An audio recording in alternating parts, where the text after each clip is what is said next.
Hi, I'm Maria Niles here with BlogHer, talking to Chris Rabb of Afro-Netizen. And Chris is going to give us some thoughts on masculinity and gender and politics.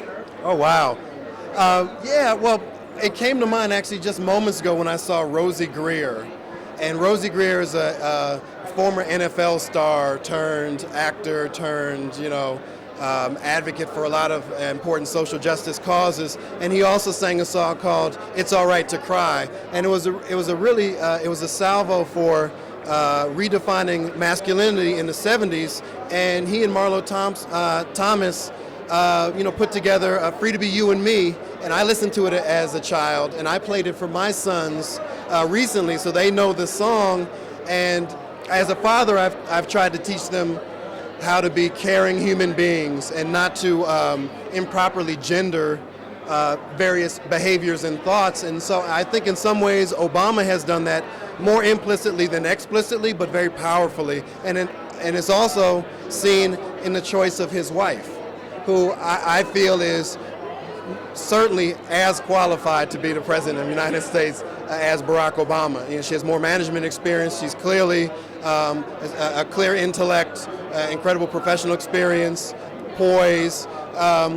This nonsense to talk about what she's wearing or her physique or her domesticity, I think is insulting in 2008, given her accomplishments as an individual, above and beyond being a mother and spouse.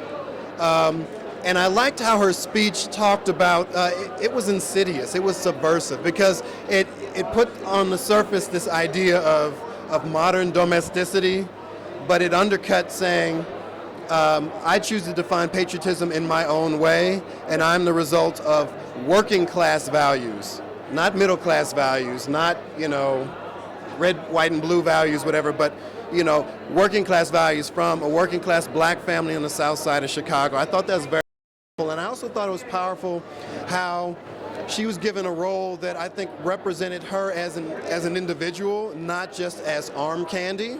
And I think that's really how Cindy McCain is portrayed and how probably she wants to be portrayed, honestly. I don't know her personal politics, but I think it's a fairly good guess. But going back to kind of modern masculinity and how Obama may be influencing that, doesn't have to be tough in a physical or explicitly violent kind of way. There's some level of emotionality that he has without bringing on the waterworks, so to speak. That is, I think is new to a male frontrunner in politics, and I like that. It's subtle, but it's something that I've seen, and it's something that I like. It's something that is very in stark contrast to John McCain, who's like, let's blow those suckers up, war, let's bomb the hell out of these folks. I think this is an opportunity for progressive men, for feminists, regardless of gender or sexuality, to begin talking about the nuances and complexities of what masculinity should mean, particularly for those of us who define ourselves as progressive, and not overly genderize these things and say, well, this is the emotional stuff, this is the kind of the more aesthetic that belongs to women, and this belongs to the men. That's so 20th century. Newsweek, I believe, ran an article about Obama saying that he would be the first female president because of some of those qualities you described. So how do men take back those qualities so that they can own them as well?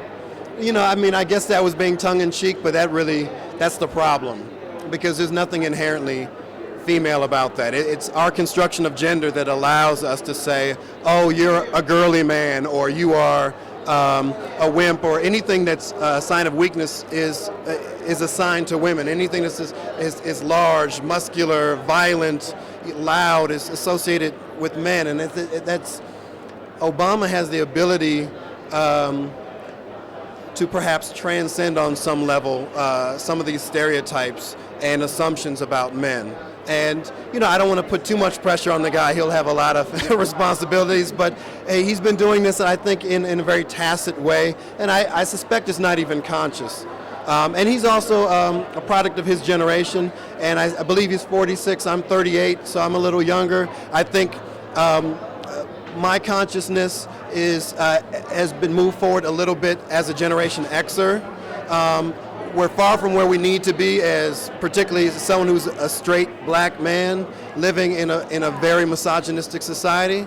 But I think men have to talk about gender, and not in reaction to women having trouble with men's sexism. We need to embrace our privilege, embrace our shortcomings, our internalized sexism and heterosexism, and figure out how can we all move forward, and how can we do this in a way that is not the blame game, is not institutional defensiveness, and it's not head to head, but it is more collaborative. I think this is a really good opportunity, and an Obama presidency, I think, could open up a lot of doors that certainly a Bush, McCain, what have you, administration would just further the other kind of male-dominated institutions and mainstream media.